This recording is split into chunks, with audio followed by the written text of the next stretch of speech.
Assalamualaikum warahmatullahi wabarakatuh. Perkenalkan, nama saya Muhammad Arin Huda Apriliansyah, NPM 06.2021.1.07468. Saya adalah mahasiswa Teknik Informatika ITAT yang sekarang sedang menempuh perjalanan semester yang ke-6. Saya di sini akan mempresentasikan tentang proposal yang saya buat dengan judul Perancangan Sistem Informasi Puskesmas berbasis website untuk meningkatkan akses pelayanan kesehatan di Desa Mindahan dengan model waterfall. Latar belakang kenapa saya memilih judul tersebut adalah dengan pesatnya perkembangan teknologi informasi, maka dengan itu akan berdampak pada semua bidang, baik bidang kehidupan maupun bidang pekerjaan. Maka dari itu, memaksa lembaga pemerintah dan dunia usaha untuk mengubah sistem mereka dan mengubah cara mereka bekerja. Selain itu, teknologi informasi banyak digunakan dalam memproses operasional bisnis karena efektivitas dan efisiensinya. Hal ini juga dapat mempercepat penyebaran kinerja teknologi informasi dan data antar daerah dan terbukti menyebarkan ilmu pengetahuan dengan sangat cepat. Kemajuan yang sangat terlihat adalah dengan terlibatnya pemanfaatan proses konversi data menjadi informasi secara cepat dan optimis. Maka dari itu, Pusat Kesehatan Masyarakat atau Puskesmas adalah salah satu sarana pelayanan kesehatan masyarakat yang amat penting di desa maupun di Indonesia. Puskesmas adalah unit pelaksana teknis dinas kabupaten yang bertanggung jawab menyelenggarakan pembangunan kesehatan di suatu wilayah kerja. Maka dari itu, untuk menunjang pelaksanaan pelayanan medis dan informasi kesehatan di puskesmas, maka dibutuhkan sebuah sistem yang dinamakan Sistem Informasi Manajemen Puskesmas atau sering disingkat dengan SIMPUS. SIMPUS adalah suatu tatanan yang menyediakan informasi untuk membantu proses pengambilan keputusan dalam melaksanakan manajemen puskesmas untuk mencapai sasaran kegiatannya sesuai dengan Peraturan Menteri Kesehatan Nomor 31 Tahun 2019. Maka kenapa saya mengambil judul tersebut adalah dengan berbagai masalah yang saya temukan. Yang pertama mungkin kita akan kenapa kita harus membangun puskesmas berbasis web dan bagaimana dengan akurasi data yang tepat yang akan terlihat. Yang kedua adalah bagaimana cara meningkatkan pelayanan puskesmas sebelum adanya sistem informasi tersebut dan sesudah adanya sistem informasi tersebut. Dari permasalahan tersebut, penulis membatasi masalah dengan yang pertama adalah sistem informasi yang akan dibuat hanya digunakan untuk mendata pelayanan pasien yang akan berobat dengan berbasis web. Yang kedua adalah sistem manajemen puskesmas ini dibangun hanya untuk melakukan pengelolaan data dan laporan pelayanan pasien yang telah berobat bagi pegawai puskesmas. Tujuan penulis melakukan penelitian ini adalah untuk meningkatkan kinerja dan memudahkan untuk melakukan manajemen pasien pada puskesmas yang akan kami teliti. Untuk yang kedua adalah untuk memberikan layanan yang lebih efisien, transparan, dan akurat di sisi layanan pasien serta memberikan kemudahan dalam proses pelayanan pasien dalam berobat di puskesmas. Yang ketiga adalah untuk memudahkan pegawai membuat laporan rutin dan analisis data untuk mendukung pengambilan keputusan yang berbasis bukti. Manfaat dari penelitian yang akan peneliti teliti adalah yang pertama memberikan kemudahan bagi petugas puskesmas yang bertugas pada pendaftaran pasien dan pada pengelola data pelaporan puskesmas bila pasien akan membutuhkannya kembali.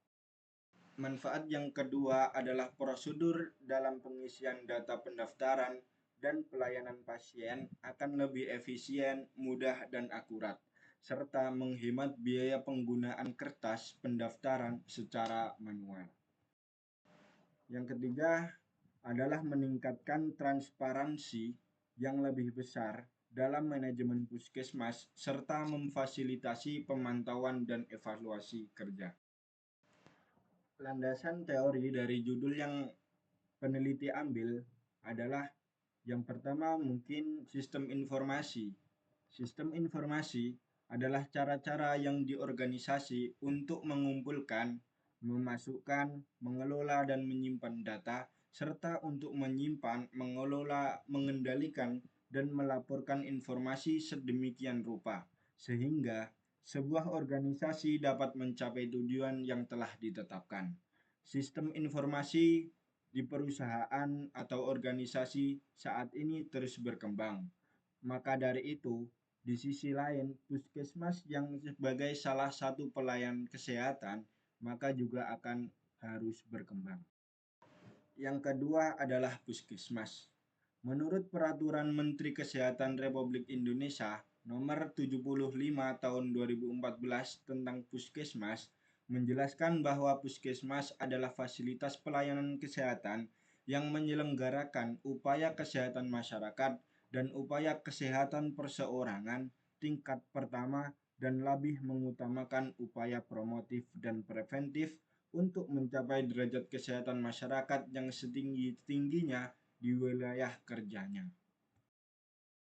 Yang ketiga adalah sistem informasi puskesmas itu sendiri.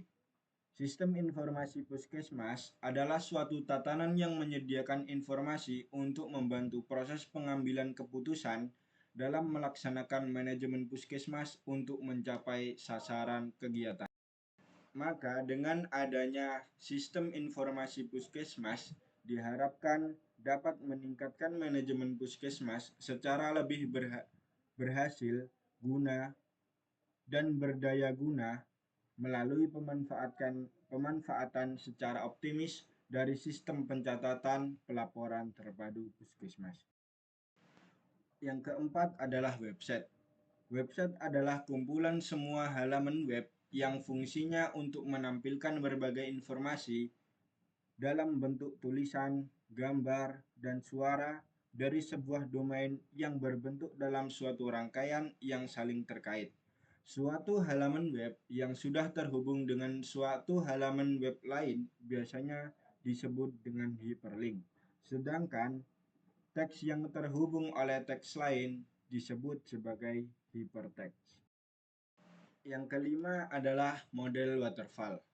Model air terjun yang sering disebut sebagai metode waterfall ini adalah model pengembangan perangkat lunak yang paling sering digunakan karena model pengembangan ini bersifat linear dari tahap awal pengembangan sistem yaitu tahap perencanaan sampai tahap akhir pengembangan sistem yaitu tahap pemeliharaan.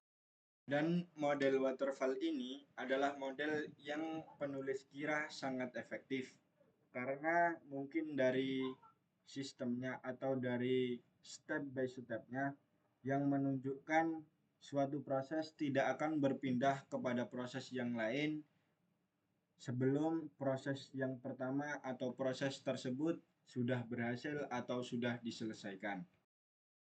Metode penelitian yang penulis ambil yang pertama adalah jenis penelitian.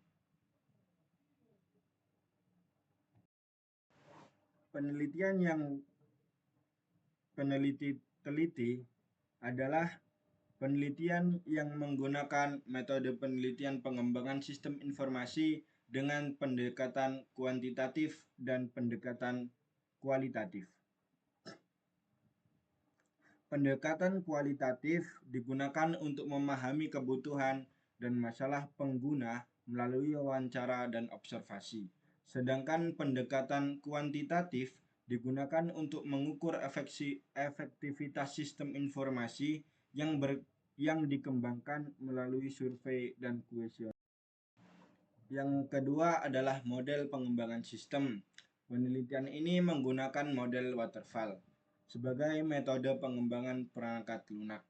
Yang pertama adalah analisis kebutuhan. Pada tahap ini dilakukan pengumpulan data untuk memahami kebutuhan pengguna dan fungsi yang harus dimiliki oleh sistem informasi puskesmas tersebut. Metode yang digunakan meliputi wawancara dengan staf puskesmas, observasi proses kinerja, dan studi dokumentasi. Yang kedua adalah desain sistem. Setelah kebutuhan sistem teridentifikasi, tahap selanjutnya adalah perancangan sistem. Tahap ini meliputi desain arsitektur sistem, desain basis data, dan desain antarmuka pengguna. Desain dilakukan menggunakan diagram UML dan IRD untuk memastikan semua aspek sistem terdefinisi dengan baik. Yang ketiga adalah implementasi. Tahap ini melibatkan penerjemahan desain sistem menjadi kode program. Implementasi yang peneliti maksud adalah implementasi desain dari sistem yang telah kita buat tadi menjadi kode dengan bahasa pemrograman, yaitu yang digunakan adalah PHP, CSS, dan JavaScript dengan pendekatan pemrograman berorientasi objek. Dengan menggunakan basis data MySQL, dengan backend Laravel, dan frontend menggunakan React Tailwind. Yang keempat adalah pengujian. Setelah semua modul dikembangkan, tahap berikutnya adalah pengujian sistem secara keseluruhan. Pada pengujian ini, peneliti menggunakan metode black box testing untuk memastikan bahwa sistem berfungsi sesuai dengan spesifikasi yang telah ditentukan dan tidak terdapat kesalahan atau bug. Kelima adalah implementasi sistem. Setelah pengujian berhasil, sistem kemudian diimplementasikan di lingkungan puskesmas. Pada tahap ini dilakukan instalasi perangkat lunak, migrasi data, dan pelatihan bagi pengguna sistem. Yang keenam adalah pemeliharaan. Tahap terakhir adalah pemeliharaan sistem yang meliputi pemantauan kinerja sistem, penanganan masalah yang muncul, dan pembaharuan sistem untuk menyesuaikan dengan kebutuhan baru atau perubahan lingkungan. Keunggulan dari aplikasi yang peneliti buat dari aplikasi yang lainnya yang berbasis website adalah di mana nantinya dari pasien dapat melakukan pendaftaran secara online untuk melakukan pemeriksaan pada puskesmas tersebut. Mungkin dari keunggulan tersebut, peneliti yang maksudnya yang dapat memotivasi peneliti untuk menjadikan website tersebut sehingga bisa bersaing dengan website-website yang lainnya. Mungkin cukup sekian yang dapat penulis paparkan, kurang dan lebihnya mohon maaf yang sebesar-besarnya. Assalamualaikum warahmatullahi wabarakatuh.